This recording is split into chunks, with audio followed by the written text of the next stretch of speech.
Hello guys, welcome to lesson number 3 of this course. And today we'll talk more about materials. So let's get started. First of all, what are materials? Well, a 3D material is basically what you layer on top of a 3D object to control the way the object is perceived when rendered. It behaves much the way a material does in the real world, whether that's the way light interacts with its surface, or nuances of color, texture, transparency, or reflectivity. A material consists of several 2D texture maps like color, roughness, metallic capacity, normals, and so on. So let's continue working on our ROB model and materials we created last time. So in Substance Painter, there are 2 different types of material. There are basic materials right here, and smart materials that use smart masks. The difference between basic materials and smart materials is that the basic material is using a texture and projecting it straight onto your object. But the smart material is a little bit different because it uses all the crevices and all the information in your texture maps to create different kinds of effects on your object. So let me demonstrate by putting dirt on this model. And as you can see, it puts more dirt into crevices and all of these places than the others. But for now, we're going to undo what we did here, open up our folder with green material in it. And I'm going to look for a basic material like plastic glossy right here. And I'm going to drag that into my folder.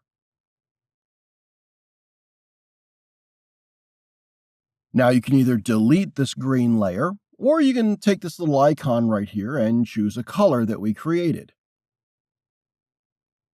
And now we can delete this fill layer. So now we have a plastic glossy pure right here. Down below, we have a Properties tab.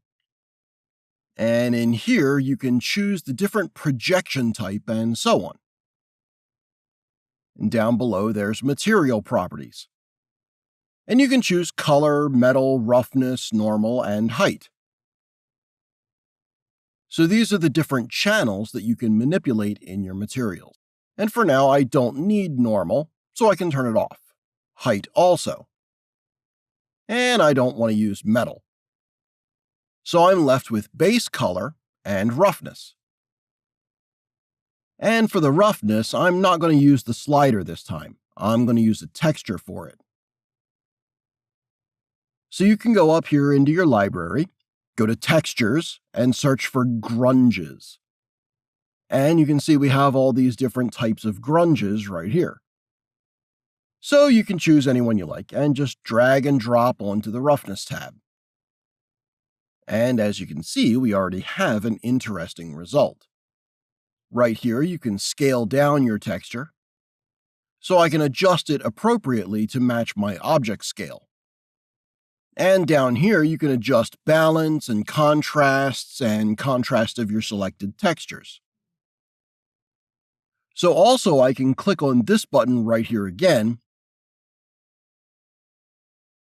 And if I click on the roughness, you get the same menu as before, but down here. And you can delete what it says here and type in grunge rough. And I'm going to use grunge rough dirty. That's what it should say. This one. All right.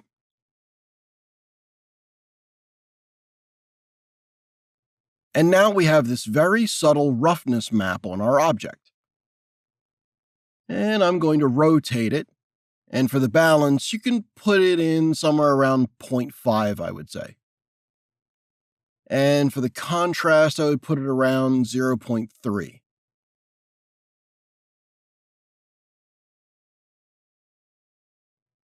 So we get a bit better result. So as you can see, it looks pretty okay, but we can do better. And to have a better quality preview, we can go to Shader Settings, and on the common parameters under the quality, you can see we have low 16 SBP. So I'm going to use high, or you can even put it on ultra, whatever you like. So I'm going to use high. Good enough for me. And as you see, we have all these new details for our object, and the paint on it doesn't look as boring as before. Also, a very good shortcut to use all the time when you're trying on different roughness materials is to press Shift and right mouse button. And you can see I can rotate my lighting around the object, and I can clearly see if I like the roughness I created for the object. Okay, and the last thing we're going to do in this lesson is add a little bit more detail to our folder, to our material right here. I'm going to add a filter, so when you've selected your plastic glossy pure, go to this icon right here, Add Effects, and add Filters. So as you can see here, I have no filter selected yet. And I can choose either from pressing on this button or going here and choosing from this library right here. But go to Filter, and I'm going to use this filter right here, Matte Finish Galvanized.